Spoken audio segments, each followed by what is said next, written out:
හැමෝටම සුබ දවසක්. ඉතින් හැමෝම මගේ YouTube channel එකට සාදරයෙන් පිළිගන්නවා. මුලින්ම මතක් කරනවා ඔයාලා තාමත් මගේ channel එක subscribe කරලා නැත්නම් පහළ තියෙන subscribe button එක click කරලා bell icon එක all කරලා තියාගන්න. මම වීඩියෝ එකක් දාපු ගමන් ඔයාලගේ ළඟටම ගෙන්න ගන්න. අද වීඩියෝ එකෙන් මම අරගෙන ආවේ ඔහිය ප්‍රදේශයේ සිදු වූ සත්‍ය සිදුවීම මුල් කොටගත් කතා පුවතක්. ඉතින් වැඩි කතා වුණේ නෑ, අපි යමු වීඩියෝ එකට.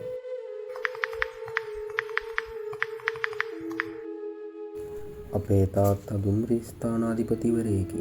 මව ගුරුවරියකි.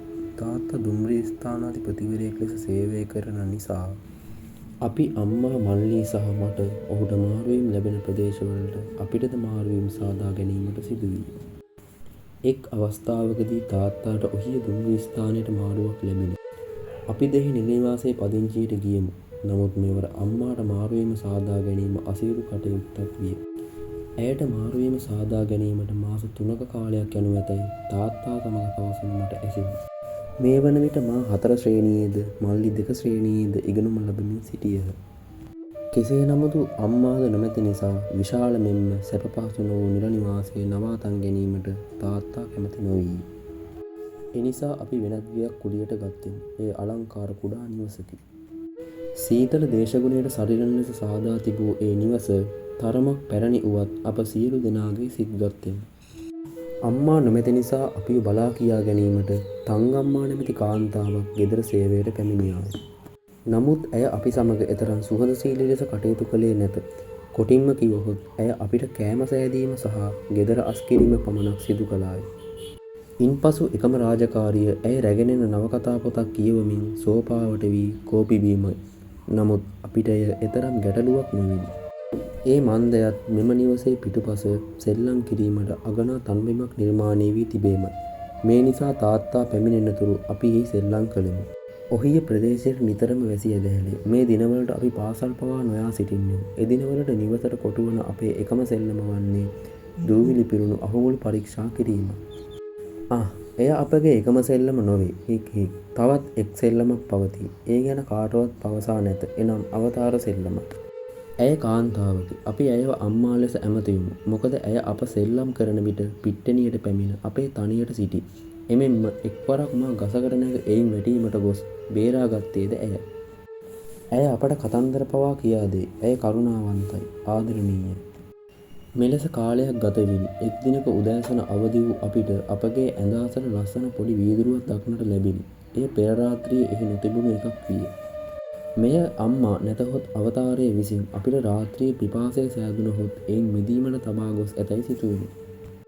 මේ වන විට තාත්තාට මල්ලීගේ යම් යම් වෙනස්කම් දක්නට ලැබුණත් ඔහුද මේ ගැන කිසිවක් ඔහුට නොපවසුවේය. අම්මාට තවම මාරුව සාදා ගැනීම අපහසු වී ඇති බව තාත්තා මා සමග පැවසීය.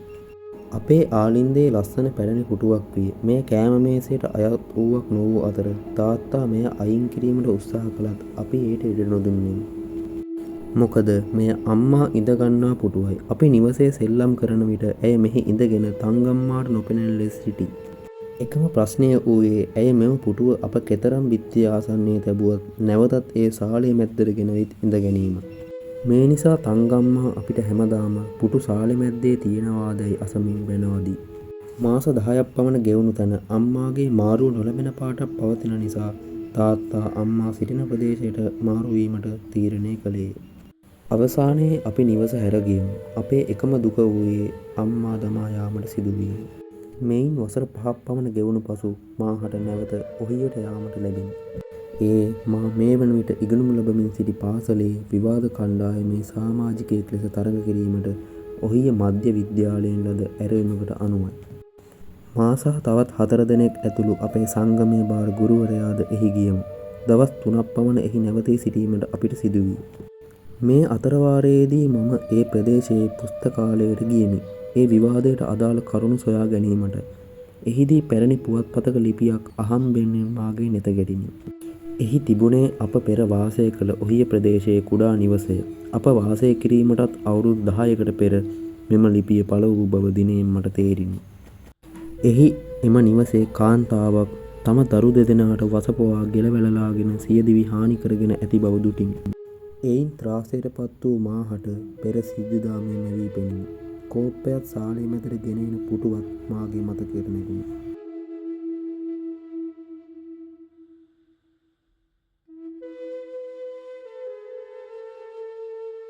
ඔයාලා අහපු මෙන්න මේ කතාව තමයි අද වීඩියෝ එකෙන් මම අරගෙන ආවේ. වීඩියෝ එක හොඳ නම් වීඩියෝ එකට ලයික් කරලා පහලින් ඔයාලගේ අදහස් කමෙන්ට් කරන්න යන්න. එහෙනම් මේ වගේ වීඩියෝ එකකින් ආයෙත් හම්බෙමු. හැමෝටම good luck.